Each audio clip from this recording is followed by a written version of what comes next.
Eu sou o André, você está no filme de hoje e eu reassisti Robocop 2. Primeiro, foi um enorme sucesso, eu imagino o tanto de bonequinhos que foi vendido do Robocop graças ao primeiro filme. Bonequinho, arma, tudo que for possível, tudo que foi feito para ganhar dinheiro em cima do primeiro Robocop. E óbvio que graças a esse sucesso financeiro, claro que ia ter uma continuação, e cá estamos nós falando da continuação. Lembrando que tem a crítica do primeiro filme aqui no canal, caso você queira conferir, vou deixar aqui na descrição e nos cards, caso você queira conferir.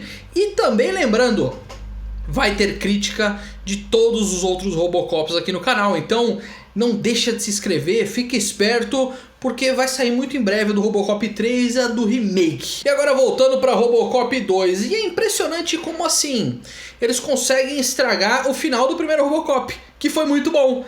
Nesse aqui o Murphy ele volta um pouco mais robótico do que antes, então fica meio esquisito, levando em consideração a evolução que ele teve do fim do primeiro Robocop, do começo do primeiro Robocop, aliás, pro fim do filme, que ele não se intitulava mais Robocop, e sim Murphy. E assim, nós precisamos de um novo vilão, que é aquele cara que tanto gostou dele no final do primeiro filme, que é o presidente da OCP, agora ele é o vilão. E também nós temos a robotização novamente do Robocop. E é uma pena que com isso a crítica social que tinha todo no primeiro filme meio que é ficada de lado e eles tentam focar mais na parte da ação. O que eu senti, sendo bem honesto?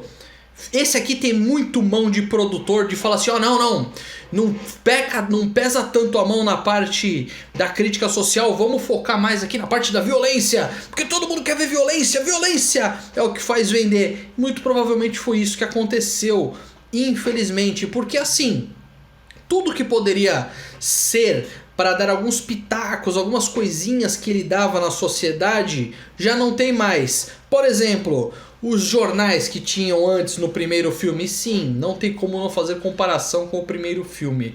Os jornais que tinham antes, o diretor, o Paul Verhoeven, do primeiro filme, ele falava que ele achava impressionante os jornalistas darem a notícia e dar um sorriso.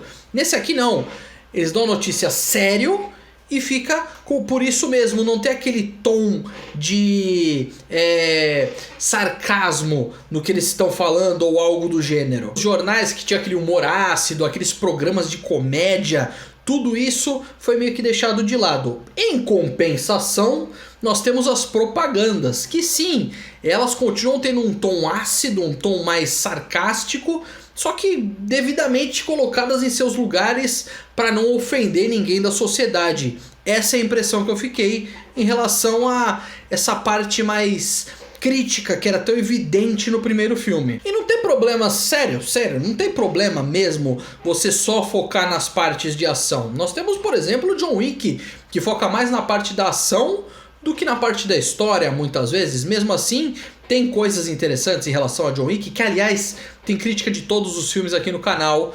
Vou deixar aqui nos cards caso você queira conferir também.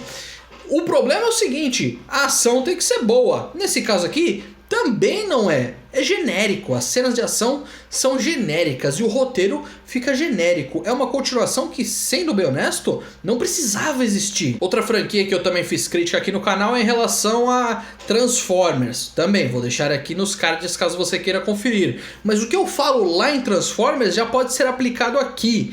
Lutas de robôs, se não forem bem feitas, você não entende o que acontece. E aqui acontece exatamente isso.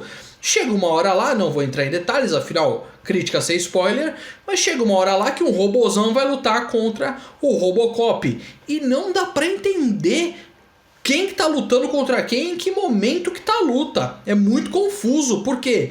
Porque fica mal feito. E tipo, não é culpa do diretor. O diretor é um bom diretor, é o mesmo diretor de Star Wars, o Império Contra-Ataca.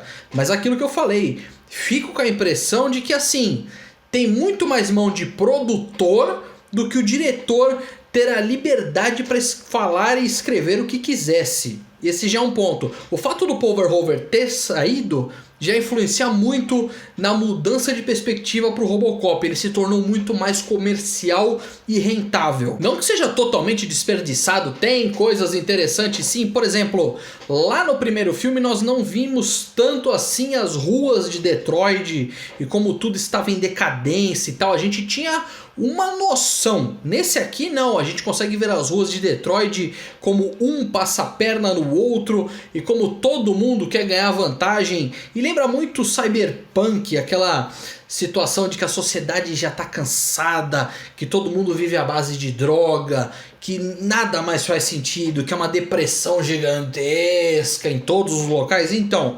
isso é interessante. Se você gosta do gênero Cyberpunk, tem bastante disso, principalmente nesse, mais do que no primeiro, por mais incrível que possa parecer. Mas o fato é, essa sociedade que é mostrada, que de fato é interessante, que poderia explorar um pouco mais, é pouco utilizada. E quando é mal utilizada. Quando tem uma ceninha ou outra é legal, mas de resto fica muito esquisito. E vamos lá, vamos colocar a cereja em cima do bolo. Quem que é o grande vilão? É o presidente da OCP? Não, ele só é o mestre dos fantoches, ele puxa as cordinhas de leve. Mas o grande vilão de Robocop 2, caso você não lembre, e caso você tenha a infeliz ideia de assistir mesmo assim, é uma criança. É uma criança que está tomando conta de todo o tráfico de Detroit. Você tem noção disso? Ah, mas na verdade é outro cara. Pô, mas quem manda é o molequinho. Algumas pessoas podem até falar, não, André, mas as crianças, na vida real mesmo, né, eu sei, vivem num mundo de criminalidade e tal. Beleza. Beleza, sim, entre muitas aspas, claro, no exemplo. Mas o fato é, essas crianças são só crianças que estão olhando. Não é o chefão do negócio. Nesse caso, o filme, a criança... É uma criança. No máximo, aquele moleque deve ter 13 anos, estourando. Talvez 15. Duvido que 15.